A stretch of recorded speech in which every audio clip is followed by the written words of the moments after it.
Sa nakadayo. So, okay po. Dadako na po tayo sa ating testimony portion. Ang testimony portion po ay layunin na tayo magbigay ng ating mga testimonya ay upang himukin ang ating mga kapatid na maging matatag sa pananampalataya sa Diyos. Ito ay mabisang paraan para ma-encourage natin ang mga nakikinig o magpatuloy sa pagtitiwala sa Diyos. Malaking pagkakataon ito na maibahagi natin kung ano ang ating naranasan at pagkilos ng Diyos sa ating buhay. Gamitin natin ito upang itaas lamang natin ang ating Panginoong Diyos at hindi ang ating mga sarili. Sabi po sa Psalms 22 verse 22, at aking ipapahayag ang iyong kapangalan sa aking mga kapatid. Sa gitna ng kapulungan ay pupurihin kita. So, sino po ba ang gusto pong mauna? Pastor Eli. Diyan na po sa Zoom muna tayo kay Pastor, kay Eli. Kay Eli, sa iyo ang mikropono. Diyan, paki-unmute mo si Kuya. Kay Eli, diyan ka na lang mag-unmute.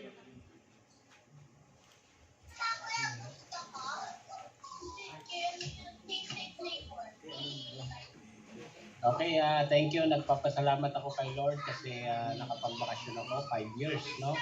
5 years ako hindi nakapagbakasyon. Kaya ang saya-saya ng mga apo ko, ng anak ko, ang saya nila. So, maraming salamat kay Lord dahil naging okay naman po yung bakasyon ko. Okay naman yung biyahe ko. At yun nga lang, talagang alas 3 na yata kami nakauwi ng madaling araw ng umaga. Puyat sila. Hello. Hindi ko sabihin ko.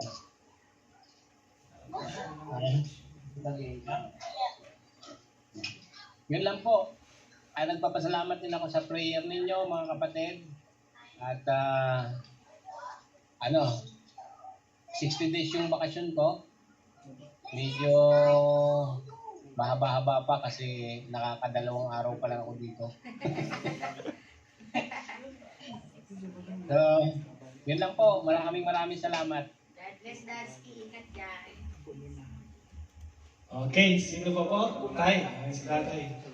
Pagkakataon na po natin ito na magsalita kasi matatapos po ang taong 2023, no?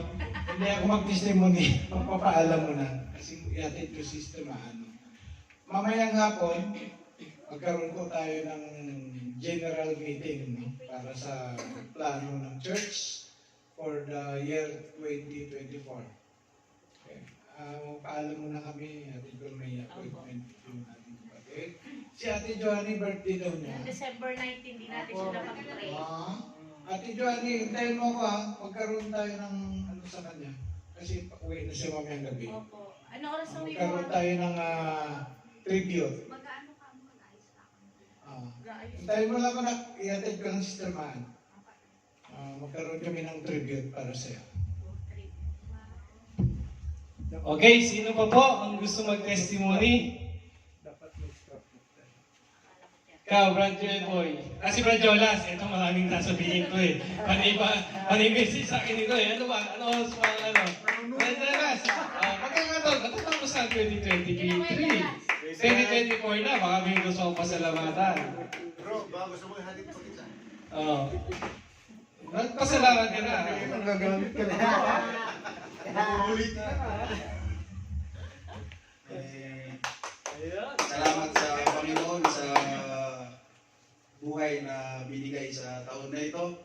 Maraming salamat sa pagpasok ng susunod na taon. Madami ang problema. Okay. Move on. Thank you, Lord. Amen. Salamat sa 10 minutes na speech, kapatid. Medyo mahabahin na. Sino pa po? Baka po meron pa po dyan sa Zoom na mais magbigay ng kanyang testimonya bago matapos ang taong 2023. Wala na po ba? Sige po. Time na rin po. Sigurado alam ko nagugutom na po ang lahat. Amen. So, Amen. tinatawag ko po ang ating kapatid na Brother Jepoy para sa closing prayer. Kala ko ikaw.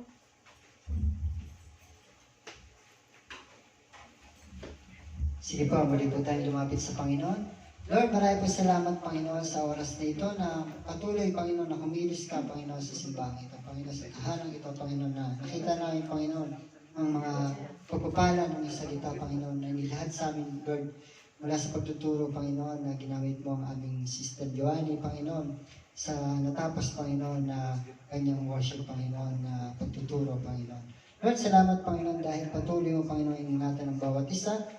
At patuloy kami, Panginoon, na ibinabalik namin ang mataas na pasalamat sa iyo lamang sa lahat ng ginamit mo, Panginoon, sa araw nito mula sa pagtugtog, Panginoon, mula sa pagluluto, Panginoon, mula sa mga tao, Panginoon, na dumalo, Panginoon, sa simbahan ito. E patuloy namin pinagpapasalamat ang bawat bagay na ginawa mo para sa aming buhay sa araw na ito. Lord, ganun din sa aming paglabas, ay patuloy mo kami ingatan at gabayan, Panginoon, sa lahat ng aming daraanan, sa lahat ng aming pupuntahan. Maging, Panginoon, sa lahat ng aming gagawin sa aming mga pagtatrabaho at maging sa aming mga tahanan. Lord, salamat po, Panginoon, sa patuloy, Panginoon, na pagkilos mo sa aming buhay. At patuloy namin inilalapit, Panginoon, ang bawat biyaya, Panginoon, na ibinigay mo sa amin. Sa ngalan ng Ama na lumikha ng langit at lupa, sa gabay ng Panginoon na Espiritu ng Diyos. In Jesus' mighty name we pray for this day, Lord. Thank you po. Amen. Amen. Taas po natin ang ating kamay for benediction.